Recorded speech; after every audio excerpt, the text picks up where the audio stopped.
오늘은 창세기 5장을 한 번에 다 한번 살펴보기를 바랍니다.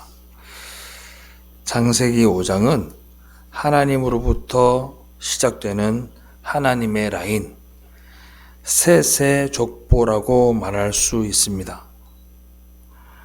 5장에 보면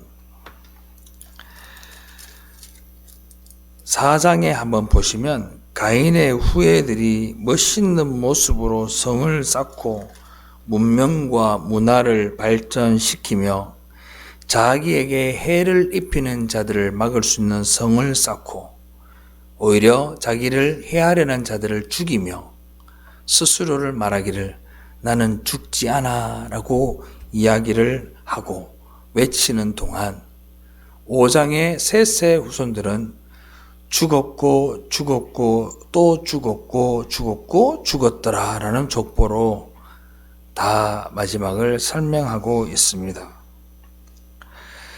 이 셋의 족속, 셋의 족보는 뭐를 상징하냐 하면 성도, 하나님의 백성, 그리고 그 성도의 삶이 죽음의 삶이고 비움의 삶이라는 것을 우리에게 가르쳐주고, 그렇게 생명을 낳고 해산을 하는 여자들, 곧 교회들만이 구원을 얻는 참 성도라는 것을 우리에게 알려주고 있다라고 생각하시면 됩니다. 그리고 우리가 뭘 배워야 되냐 하면 따라합시다. 나는 반드시 죽는다. 이걸 우리가 부인하면 안 돼요. 우리는 반드시 죽는데 어떻게 죽느냐? 따라합시다. 성도로서 내가 죽는다. 성도로서 내가 죽어야 하는 거예요. 육신은 죽게 되어져 있습니다. 그러한 성도의 죽음의 삶은 사실 죄로 인해 들어온 사망 때문에 생긴 거죠. 죄가 안 들었다면 죽을 이유가 없겠지만 아담이 선악과를 따먹음으로 인한 죄로 인하여 인간은 죽을 수밖에 없습니다. 성도가 이 땅에서 죽음의 삶, 비움의 삶, 십자가의 삶을 살아내야 한다는 것은 이 저주의 땅에 존재하는 모든 육신은 다 죽어야 한다는 걸 보여주는 것이고, 악인들은 그 속에서 안 죽으려고 애를 쓰고 하나님의 백성들은 스스로를 죽이기 위해서 애를 씁니다. 그러다 옛사람을 죽이기 싫어 안간힘을 쓰며 자기 마음대로 살다가 간 사람들은 세상에서는 어찌저찌 아름답게 살았을지 모르지만 죽지 않기 위해 살았던 그 사람은 영원한 죽음의 지옥으로 들어가게 되고, 이 땅에서 하나님의 말씀으로 스스로를 죽이고자 했던, 나는 죽고 주만 살리라 고백했던 그 사람들은 영원한 하나님의 나라로 들어가게 된다는 사실입니다. 영원한 사망을 향한 죽음이 넘치는 세상 속에서 하나님의 은혜로 이 땅에서 옛사람의 죽음을 위해서, 나를 죽이기 위해서 분투하는 삶을 사는 하나님의 백성들의 삶이야말로 어떤 삶이라고 이야기하느냐? 오늘 성경에 보니까 누가 나오느냐면 에녹이라는 사람이 나옵니다. 그가 뭘 하죠? 승천하는 삶을 삽니다. 우리가 이 땅에서 나를 죽이며 살아가는 것이 나를 하늘로 인도하는 삶이라는 것을 잊지 마시기를 주님의 이름으로 축원합니다. 우리는요, 여러분들이 나를 안 살리려고 해도 내 스스로 나를 자랑하고 나를 살리려는 죄의 근본이 있어요. 그런데 우리가 이 땅에서 해야 될 일은 뭐냐 하면 그걸 누르고 그걸 죽이고 말씀으로 또 밟고 하는 일을 하는 거예요. 그렇게 하는 그 과정 속에서 하나님의 은혜의 개입이 있는 것이고, 그리고 나는 죽고 주만 살았습니다 라고 고백하는 신앙의 고백이 그 뒤에 이어지게 되는 겁니다. 오늘 본문 속에 들어있는 에녹의 성처는 단순히 믿음 좋은 사람은 육신도 죽지 않고 하늘로 올라간다라는 걸 여러분들에게 알려주는 게 아니에요. 에녹처럼 살면, 내가 여기서 착하고 선하게 살아가면 에녹처럼 죽지 않고 하늘나라로 갈 수 있을 거야 라고 상상하지 마십시오. 그걸 독려하는 말씀이 아닙니다. 이 말씀은 에녹이 어떤 삶을 살았느냐를 이야기하고 있습니다. 그것을 하나님의 은혜로 인하여서 건짐을 받은 하나님의 백성들이 결국에는 하나님 나라에 간다라는 걸 우리에게 보여주기 위한 예표라고 볼 수 있는 겁니다. 그리고 이 창세기 5장에 나오는 이 족보 속에 담고 있는 또 다른 하나의 메시지는 하나님의 은혜로 영원한 생명을 선물 받은 성도들이 이 땅에서 무슨 일을 해야 하는가에 대한 이야기를 하고 있습니다. 왜? 에녹이 하나님과 동행하였다라고 말하는데 그 동행하는 삶이 과연 뭐였는지, 우리는 이 땅에서 무엇을 하고 살아야 되는지, 하나님이 우리에게 목적하신 삶은 무엇인지 이걸 우리가 알고 이 땅의 삶을 살아내어야 되는 거예요. 할렐루야. 여러분들은 아침에 일어나면 무엇을 해야 할지에 대한 고민이 많으십니까? 대부분들의 무엇을 해야 할지에 대한 고민은 오늘 하루를 어떻게 살고 이번 주 한 주를 어떻게 살고 한 달을 어떻게 사는 내 육신적인 일이 대부분입니다. 그나마 그런 생각을 할 수 있는 것은 복이라고 생각하고 아무 일어나도 그 다음 날이나 그 다음 날이나 그 다음 날이나 똑같은 일상을 살아가는 사람들은 그 시간들이 어쩌면 더 괴로운 시간일 수도 있겠죠. 그런데 하나님이 우리에게 살아야 될 일, 하나님이 우리에게 이 땅에서 해야 될 일을 우리에게 딱 주셨는데 딱 한 가지예요. 딱 한 가지. 자, 뭔가 찾아봅시다. 요한복음 6장 28절로 29절. 다 같이 한번 읽어봅시다. 시작. 그들이 묻되 우리가 어떻게 하여야 하나님의 일을 하오리이까? 예수께서 대답하여 이르시되 하나님께서 보내신 일을 믿는 것이 하나님의 일이니라 하시니. 아멘. 할렐루야. 하나님의 백성은 하나님의 일을 해야 되고 하나님의 목적에 맞는 삶을 살아야 되는데 그게 뭐라고요? 하나님을 믿는 게 하나님의 일이에요. 그런데 우리는 어때요? 하나님의 일을 할 준비도 되어 있지 않고 내 일이 먼저입니다. 하나님의 일은 뒷전인 거죠. 하나님의 영광을 위해서 산다고 이야기하지만 하나님의 일이 내 삶의 전부가 아니라고 생각을 합니다. 예수를 믿는 게 여러분들의 본업이에요. 할렐루야. 잊지 마세요. 교회나 하나님과 신앙과 말씀이 내 삶과 동떨어진 일주일에 한 번씩 먹는 간식쯤으로 생각하시면 곤란합니다. 여러분들의 모든 시간은 예수를 믿는다는 일 위에 세워져야 됩니다. 예수를 믿는다는 그 일 위에 세워져야 되는 거예요. 성도가 유일하게 해야 할 하나님의 일은 예수 그리스도를 믿는 겁니다. 이 일이 족보에 어떻게 나타나고 있는지 한번 봅시다. 창세기 5장 1절 2절 다 같이 봉독합니다. 이것은 아담의 계보를 적은 책이니라. 하나님이 사람을 창조하실 때에 하나님의 모양대로 지으시되 남자와 여자를 창조하셨고 그들이 창조되던 날에 하나님이 그들에게 복을 주시고 그들의 이름을 사람이라 일컬으셨더라. 아멘. 하나님의 라인, 여자의 후손의 라인을 시작하는 족보에 뭐라고 등장하느냐 하면 뭐라고 얘기합니까? 남자와 여자를 창조하셨고 그들이 창조되던 날에 하나님이 그들에게 복을 주시고 그래요. 이거 어디서 많이 들었죠? 창세기 1장에서 하나님이 천지를 창조하시고 난 다음에 아담과 하와에게 복 주신 장면과 동일한 이야기가 또다시 한번 나오고 있다라는 겁니다. 이 복이 왜 다시 선포되었을까요? 셋째 족보에 왜 다시 선포되었을까요?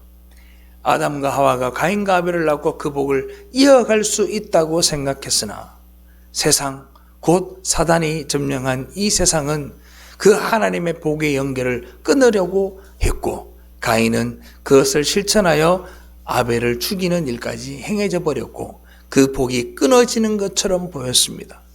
그러나 하나님이 셋이라는 존재를 통해서 하나님이 그 복을 이어가시겠다라는 의지를 우리에게 보여주시고, 그 복이 대대손손 내려간다라는 걸 우리에게 알려주고 있는 겁니다. 하나님이 복을 주셨대요.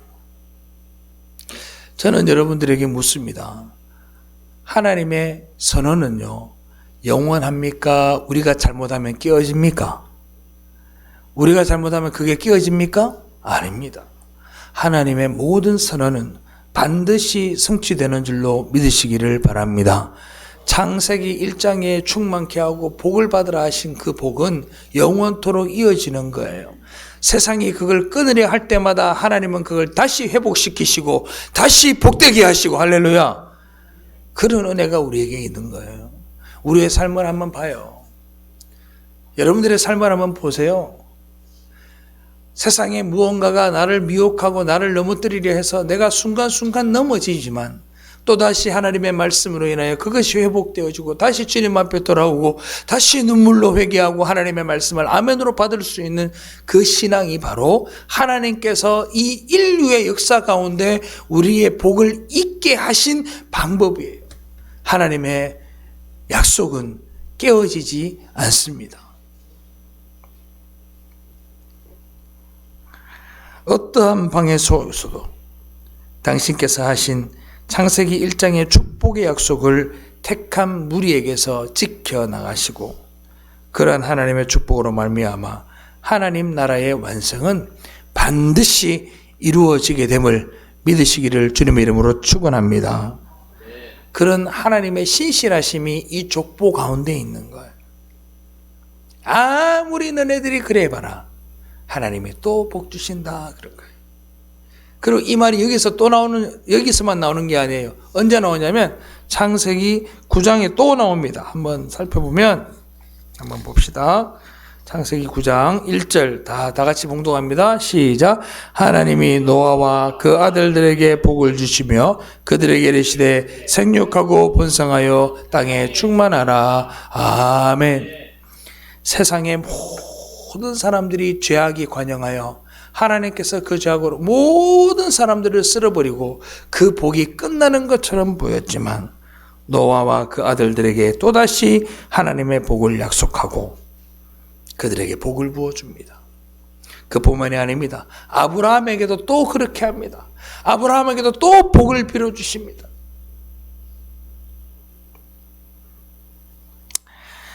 창세기 12장 2절로 3절. 내가 너로 큰 민족을 이루고 네게 복을 주어 내 이름을 창대하게 하리니 너는 복이 될지라. 너를 축복하는 자는 내가 복을 내리고 너를 저주하는 내가 저주하리니 땅의 모든 족속이 너로 말미암아 복을 얻을 것이라 하신지라. 아멘. 노아의 때나 아브라함의 때나 공의 모든 사람들이 죄악에 빠져 있었습니다.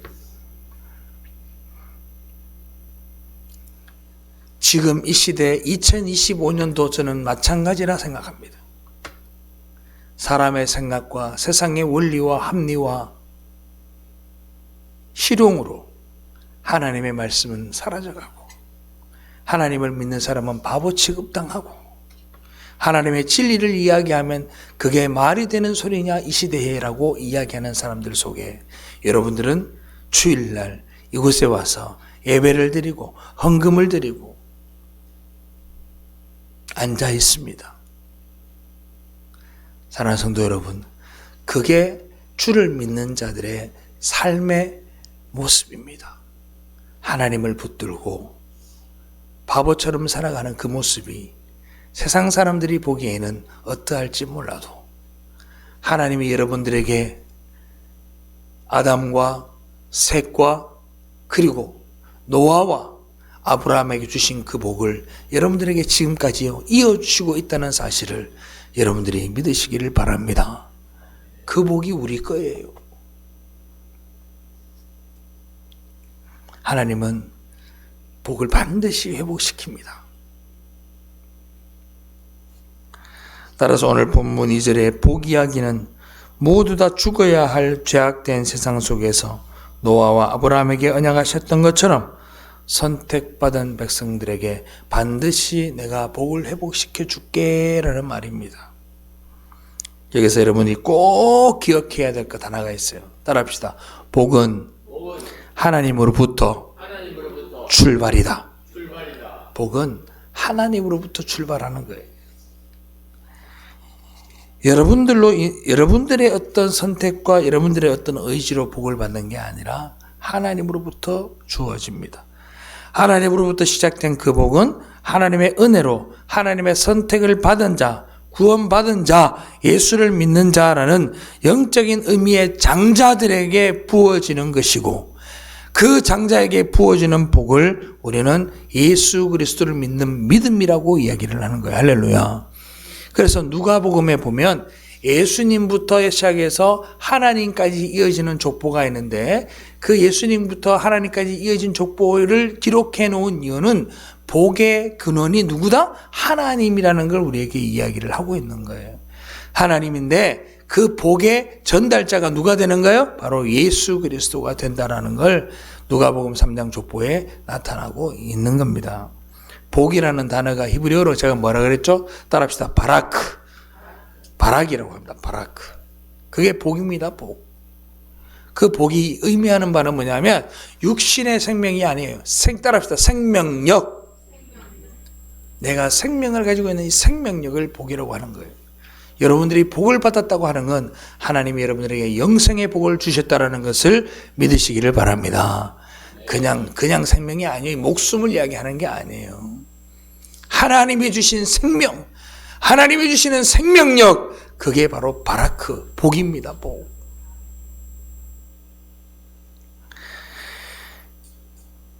이렇게 창세기 1장에서 하나님께서 약속하신 복은 하나님의 생명, 즉 영생을 말하는 겁니다. 그 영생은 어디 있느냐? 그리스도께 있습니다. 요한복음 1장 4절 다 같이 읽읍시다. 시작. 그 안에 생명이 있었으니 이 생명은 사람들의 빛이라. 아멘. 주님께 있던 그 생명이 여러분들에게 전가되어지는 겁니다.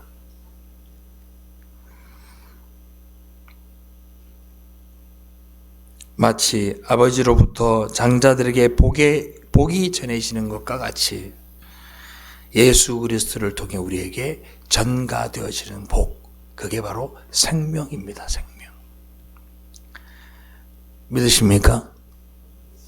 그러니 제발 부탁인데 세상 속에서 눈을 뜨고 뭔가를 보고 뭔가를 찾으려고 하지 마요. 내 방식대로 찾으려고 하지 말고 하나님이 우리에게 알려주신 방식, 곧 예수 잘 믿는 방식으로 그 생명의 복을 받으시기를 주님의 이름으로 축원합니다. 이런 말이 좀 그렇긴 한데요. 뭘 하려고 하지 마요. 진짜 제발 부탁인데 뭔가 시도하려고 하지 마. 하나님의 복을 받기 위해 뭔가 시도하지 말고 따라합시다. 예수 믿읍시다. 예수를 잘 믿어야 돼요. 제가 여러분들에게 그러잖아요. 뭘 하라 안 그러잖아요. 뭘 하라 안 그러잖아. 제발 부탁인데 예수 잘 믿기를 바라요. 할렐루야. 그래야 제 소원을 좀 이뤄주세요. 천국 가서 좀 만납시다. 우리 전부 다. 옆 사람 인사합시다. 천국에서. 옆 사람 뭐 인사해요. 천국에서 꼭 봅시다. 꼭 봅시다. 정말. 꼭 만나야 되지 않겠어요?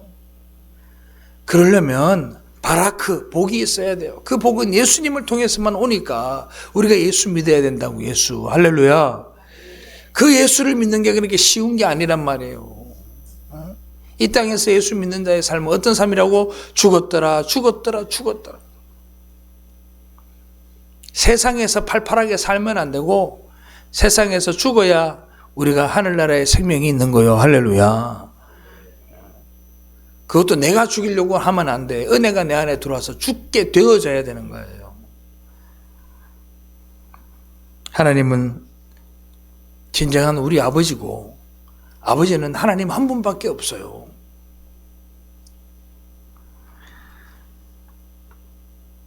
그래서 하나님이 아버지라는 걸 우리에게 늘 알려주기 위해서 이스라엘 문화는 항상 장자에게 아버지가 안수를 하고 복을 빌어주는 습관이 생긴 거예요.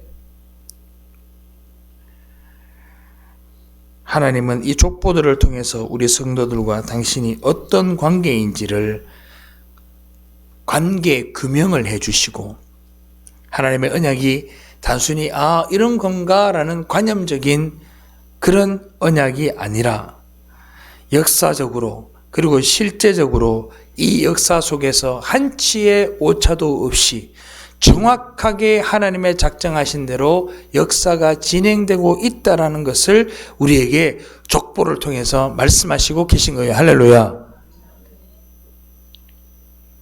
하나님께서 하나님 백성들에게 주신 궁극적인 언약이 뭐냐?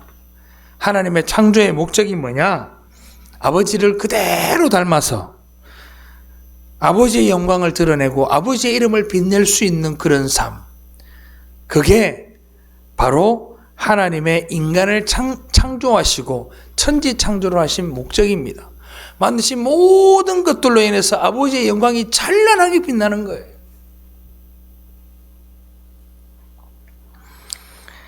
그래서 하나님과 함께 영원한 부자간의 관계로 영원토록 함께 하시고 싶은 것, 그게 하나님의 창조의 목적이에요. 그러면 내가 한번 돌아다 봐야지. 나는 잘 살고 있느냐 못 살고 있느냐를 내가 어느 아파트에 살고 어느 집에 살고 있느냐가 아니라 말씀에 빗대어 봤을 때 내가 정말 하나님의 자녀로서의 삶을 살고 있는가? 내 삶이 아버지의 영광이 드러나는 삶을 살고 있는가? 내 삶이 정말 사랑을 실천하는 예수 그리스도의 삶을 살고 있는가를 돌아보면 내가 그 창조의 목적에 맞는 삶을 살고 있는가 아닌가를 판단할 수 있는 거죠.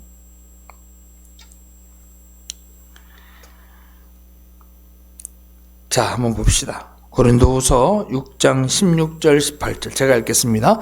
하나님의 성전과 우상이 어찌 일치가 되리요? 우리는 살아계신 하나님의 성전이라. 이와 같이 하나님께서 이르시되 내가 그들 가운데 거하며 두루 행하는 나는 그들의 하나님이 되고 그들은 나의 백성이 되리라. 그러므로 너희는 그들 중에서 나와서 따로 있고 부정한 것을 만지지 말라. 내가 너희를 영접하여 너희에게 아버지가 되고 너희는 내게 자녀가 되리라. 전능하신 주의 말씀이니라 하셨느니라. 아멘. 이게 하나님의 언약의 실체예요. 그 하나님의 언약이 창세기 5장의 족보, 마태복음 1장의 족보, 누가복음 3장의 족보에서 야, 너네 봤지? 내가 예수에게까지 복이 전달되는 모든 가정들을 한번 살펴봐. 내가 어떻게 전달해 왔는지. 그걸 주님 우리에게 보여주시는 거예요. 족보 이야기를 하면 집안 이야기를 안 할 수가 없잖아요. 저는 어렸을 때 아버지가 목사인 게 참 싫었던 사람입니다. 어쩌면 우리 자녀들도 그게 싫을 수 있어요. 주일날 좀 더 잘 수 있는데 눈비부 일어나서 일나라 해가지고 내려가자 그래야 되고 얼마나 힘들겠어요. 내가 싫었던 걸 저 아이들에게도 내가 시키고 있으니 나도 그게 싫습니다. 그런데 처음에 목사의 아들로 살아가는 것이 정말 싫었는데 시간이 지나서 내가 예수 믿는 자가 되고 목사가 되고 나니 그게 복된 걸 내가 알았다고요. 나중에. 그때는 몰랐어요. 그게 복인지. 주의 말씀을 이렇게 들여다볼 수 있고 하나님의 은혜의 장중에 있고 하나님의 은혜의 울타리 속에 있었다라는 것이 복인 줄 몰랐다고요. 그런데 시간이 지나보고 3대가 예수를 믿고 4대가 예수를 믿는 가정이 되고 보니 하나님의 놀라운 복들이 일깨지더라 이 말입니다. 할렐루야. 그래서 하나님이 우리에게 족보를 보여주시는 거예요. 하나님의 복들이 어떻게 이어져 가는지를. 만약에 여러분들 가운데에서 이 복을 인지하지 못하고 있다면 지금 여러분들부터 그 복을 받고 대대손손 그 복을 이어가기를 주님의 이름으로 축원합니다. 그 복을 이어가길 바라요. 그래서 제가 우리 대서교에 와서 한 2, 3년 됐을 때 여기 앞에 포스트를 뭐라고 붙였냐면 믿음의 유산을 상속하자라는 표를 내건 적이 있어요. 여러분들은 기억하실지 모르겠지만 왜 그때 그 슬로건을 내걸었냐 하면 우리 교회에는요 가족이 다 믿는 가정이 별로 없어요. 그래서 제가 기도하는 거예요. 하나님, 이 가정들이 전부 다 믿음의 유산을 상속하고 은혜의 족보 가운데 이름이 있게 하여 주옵소서. 그들의 이름들이 생명책에 기록되게 하시고 저들의 입술을 통해서 하나님의 복이, 하나님의 언약이, 하나님의 놀라우신 섭리들이 선포되게 하여 주옵소서 기도한 거예요.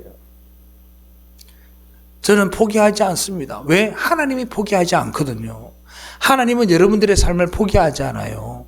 하나님은 여러분들을 끝까지 택하시고 끝까지 하나님의 백성으로 세우실 줄로 믿습니다.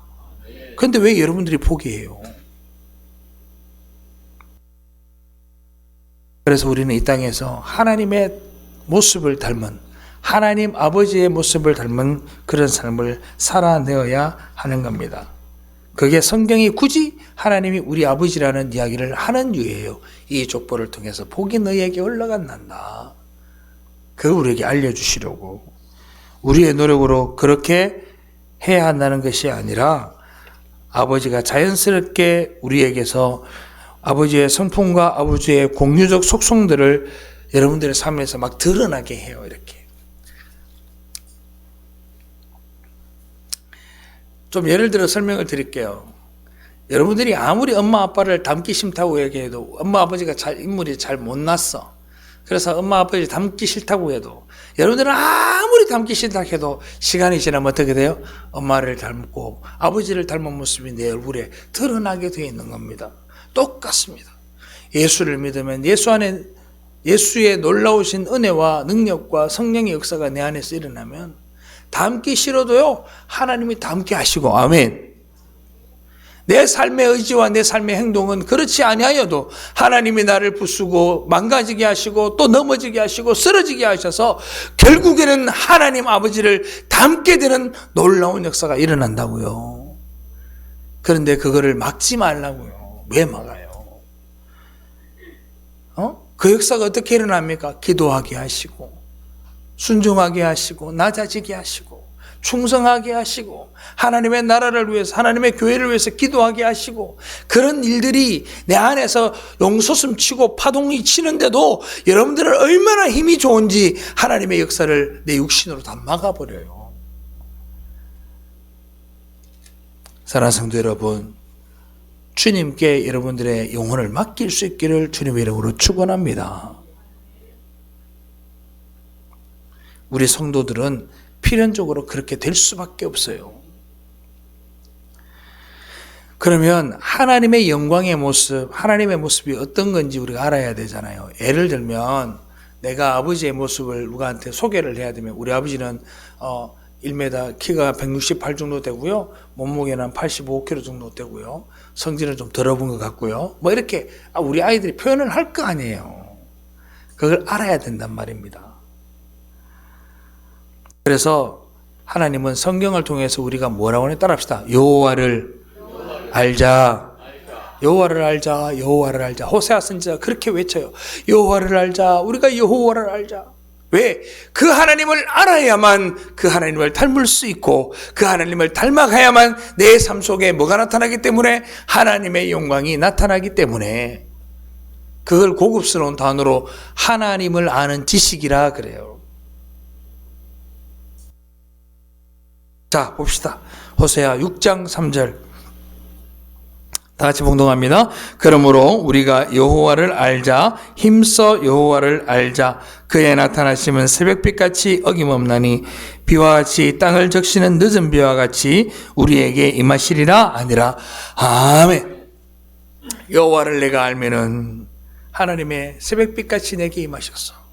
여러분들을 통해 하나님의 영광이 드러난다. 아멘. 그래서 우리가 성경 공부하는 거고 말씀 공부하는 거예요. 그 여호와를 알아가는 거예요. 그분이 우리 아버지니까 당연히 알아야죠.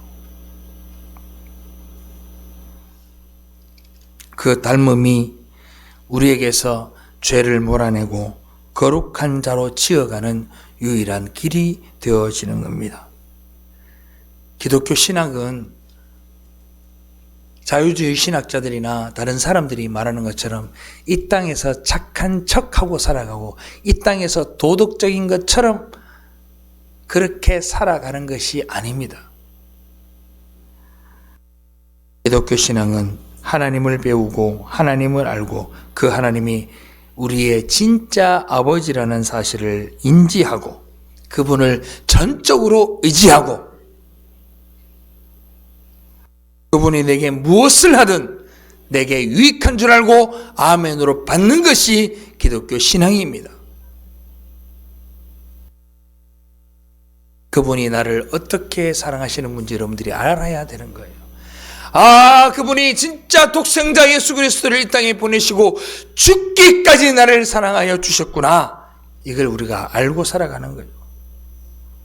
그리고 그분의 선하심에 의지해서 나의 모든 상황과 처지와 여건들을 다 그분에게 의뢰하고 아버지의 처분에 만족하며 사는 것, 그게 진짜 신앙인의 삶입니다. 그런 삶을 오늘 성경 본문이 뭐라고 얘기하느냐 따라합시다. 하나님과 동행하는 삶. 아버지와 동행하는 삶.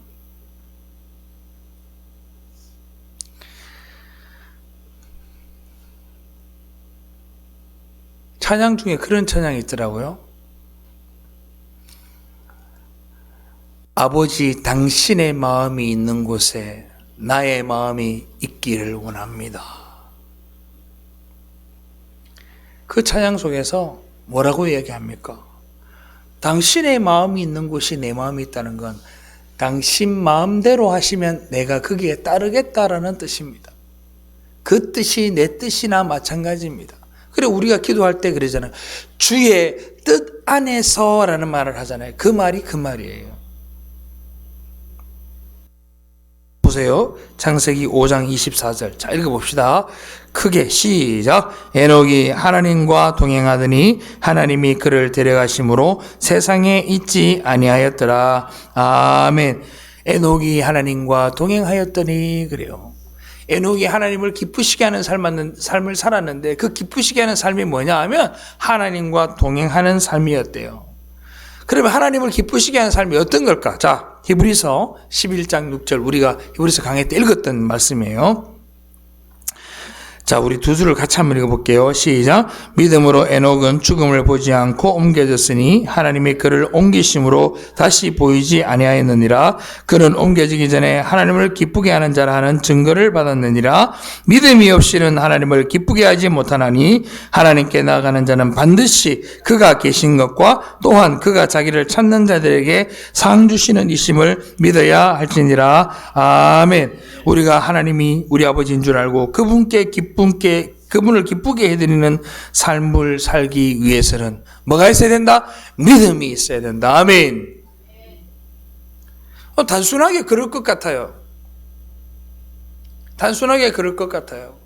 제가 여러 번 이 교회 와서 설명을 들었는데 우리 어머님이 초등학교 때 저한테 뭐라고 가르쳤냐면 이렇게 얘기했습니다. 제가 그때도 기억납니다. 4학년 여름쯤이었어요. 3학년 여름쯤이었던 것 같습니다. 그때 우리 집 벽에 벽지가 없이 신문지가 발려 있었는데 신문지가 등 다이는 데는 좀 많이 발려 있고 등 안 다이는 데는 신문지가 덜 발려 있는 그런 집에 살았어요. 그런데 우리 어머님이 그렇게 얘기하신 거예요. 광수야, 부모가 이야기하는 건 무조건 순종하고 순종하는 척이라도 해라 그러더라고. 그게 뭔 말인데 엄마? 그랬더니 우리 어머님이 엄마가 물구나무 서서 벽을 거꾸로 올라가라 하면 올라가는 신용이라도 해야 된다라고 가르쳤어요. 그게 무슨 말도 안 되는 소리냐고 생각했습니다. 그런데 어쩌면 그게 믿음이에요. 어쩌면 그게 믿음이에요. 하나님에게 우리는 그렇게 다가가야 돼요. 하나님이 나에게 뛰어내리라 죽어라 망가져라 하면 망가질 수 있어야 돼요. 그게 하나님 앞에 우리가 의존하는 모습이에요. 하나님이 그 자리를 떠나라 하시면 떠나야 되는 거예요. 그 떠남이 죽음 같은 그런 길이라도 그 길을 떠나야 하는 겁니다. 아브라함을 보세요. 본토 친척 아비 집을 떠나 내가 내게 지시하는 땅으로 갈 때 그날 아침 바로 짐을 싸들고 떠났습니다. 당시의 족장 시대에는요, 그 부족을 떠나면 죽음이었습니다. 그러나 아브라함은 그 길을 나섰죠. 하나님이 이 땅에서 우리가 살아야 될 삶의 모습은 뭐냐 하면 완전한 의존이에요. 따라합시다. 하나님을 의존하자. 하나님께 완전 의존하는 삶을 살기를 바랍니다.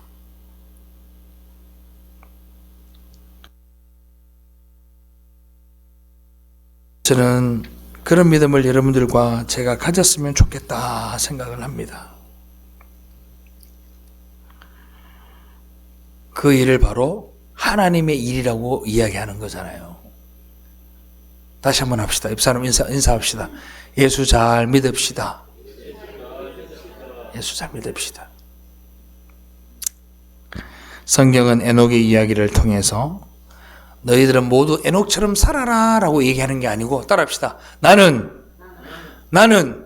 에녹이다. 하나님이 여러분들이 뭐라고 해요? 너희들 전부 다 이미 에녹이야 라고 말씀해 주고 있는 거예요. 그러니까 얼마나 복된 거예요. 여러분들 예수 믿으시죠? 한 사람만 믿는 거예요? 예수 믿으시죠? 네 사람 믿네요. 네 사람. 네 사람밖에 못 보는 거예요. 내가. 예수 믿는 모든 사람은 이미 에녹이 된 줄로 믿으시기 바랍니다. 그게 은혜잖아요. 에녹이 몇 년을 살다 죽었냐면 다른 사람들은 900살, 700살 이렇게 살는데 에녹은 365년 살고 하늘로 승천했어요. 그 5년이 뭘 의미하느냐? 1년에 꽉 참 365일 한치의 오차도 없이 완벽하게 살아내었다라는 걸 상징하기 위해 365살이라고 성경신학자들은 분석을 합니다. 그렇게 하나님은 은혜로 예수를 믿게 된 더럽고 추한 세상 속에 살아가는 우리를 구원하여 주신 겁니다. 그런데 이런 이야기가 이때만 나온 게 아니라 이 에녹이 이미 이 모든 일들에 대해서 알고 있었어요. 자, 유다서 1장 14절로 15절 제가 읽겠습니다. 유다서 1장 14절로 15절 아담의 7대손 에녹이 이 사람들에 대하여도 예언하여 이르되 보라 주께서 그 수만의 거룩한 자와 함께 임하셨나니 이는 무사람을 심판하사 모든 경건하지 않은 자가 경건하지 않게 행한 모든 경건하지 않은 말과 또 경건하지 않은 죄인들이 주를 거슬러 한 모든 완악한 말로 말미암아 그들을 정죄하려 하심이라 하였느니라. 아멘. 아담의 7대손 에녹부터 이미 주님의 재림과 심판이 확정되어 있었다 이 말입니다. 여기 보면 뭐라고 얘기하냐면 이렇게 되어 있습니다. 마지막에 보면 뭐뭐가 이루어졌다라고 표현을 하는데 히브리 사람들의 독특한 게 있어요. 뭔가 우리는 미래의 일들에 대해서 어떻게 표현해요? 이렇게 될 거야 라고 이야기를 하죠. 가까운 미래에 있는 거. 예를 들어서 1시간 뒤에 내가 밥을 먹고 있을 거야 이렇게 얘기한단 말입니다. 그런데 히브리 문학의 기법 중에 하나가 뭐냐면 요 근래에 일어날 일들에 대해서는 과거로 이야기합니다. 내가 밥을 먹었다 라고 표현을 해요. 여기서도 그런 표현 기법이 들어가 있습니다. 근데 그건 차치하고라도 하나님의 재림이 반드시 뭐한다? 있다라는 거예요. 에녹의 아들이 이름이 뭐냐면 에녹의 아들이 이름이 누구냐면 무두셀라입니다. 무두셀라가 몇 년 살았죠? 몇 년 살고 죽었죠? 969년. 자, 무두셀라라는 뜻이 뭐냐면 따라합시다. 창 던지는 자. 창 던지는 자, 무두셀라라는 뜻은 창 던지는 자라는 뜻도 되지만 전쟁의 맨 선두에 서서 선봉장으로 달려가는 사람을 무두셀라라고 합니다. 자, 창을 던지는 사람이 맨 앞에 갔어요. 여러분들 옛날에 영화 보면 한 명씩 1대1 나와가지고 창 던지는 사람 다윗과 골리앗이 나오듯이 나오죠? 그런 사람들은 무두셀라라고 하는 겁니다. 그래서 창을 들고 나가요. 창과 방패는 내게 없으나 내게 하나님의 이름으로 싸웠잖아요, 다윗이. 자, 그런데 창을 들고 가는 무두셀라가 맨 앞에 있는 창던자가 죽어버리면 이 전쟁은 패한 거예요. 즉 다시 말하면 무두셀라가 죽으면 멸망하는 거예요. 그게 실제적으로 연대별로 정확하게 맞아떨어집니다. 자, 한번 볼게요. 자, 노아의 아버지 라멕이 노아를 낳은 것이 182세. 그리고 무두셀라가 라멕을 낳은 것이 187세. 더하면 369세예요. 무드셀라 나이가 369세인데 거기에다가 누구의 나이를 홍수가 언제 일어났냐면 노아가 600세 되는 해 일어났거든요. 그래서 600을 대보면 몇 살이 돼요? 969세. 무드셀라가 죽는 해에 뭐가 임한 거예요? 홍수가 임한 거예요. 성경은 하나님은 역사 가운데서도 그게 딱 맞아 떨어지게끔 해놓으셨어요.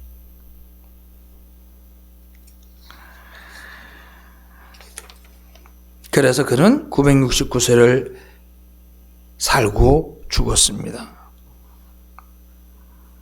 아직 눈앞에 벌어지지는 않았지만 하나님께서 약속했기 때문에 실제로 받아들이고 사는 삶을 믿음이라고 하는 거예요. 여러분들 눈앞에 지금 종말이 보이십니까? 안 보이잖아요. 이제 좀 마치면 예배 마치고 저쪽에 가서 짜장면 먹어야 되는데 뭔 종말이야. 그죠? 뭔 종말이 있어 여기에. 오늘 짜장면 준비되어 있어요. 제가 제 짜장면이 먹는다는 게 믿어져요? 종말이 온다는 게 믿어져요? 짜장면 먹는다는 것만 믿어지잖아. 그런데 여러분들이 믿든 믿지 않든 하나님은 이미 재림과 종말을 준비하셨다. 할렐루야. 그러면 우리가 그 날이 올 것을 믿고 살아가는 종말론적인 신앙을 반드시 가져야 돼요. 막 살지 말고 절박한 심령으로 아버지에게 기쁘시게 하는 삶을 살아가는 그런 사람이 되기를 바랍니다. 그 사람이 성도라고 하는 거예요.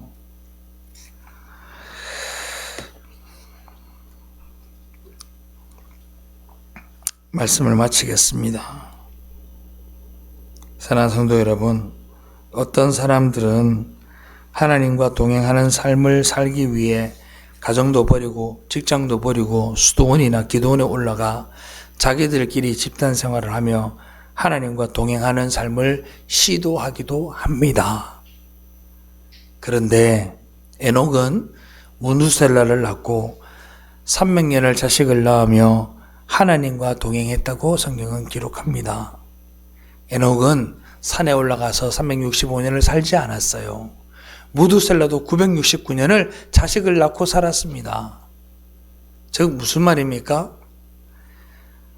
하나님과 동행하는 삶은 세상과 떨어진 데서 사는 것이 아니고 세상 속에서 동행하며 사는 거예요. 할렐루야. 여러분들 세상 속에서 많은 핍박을 당하십시오.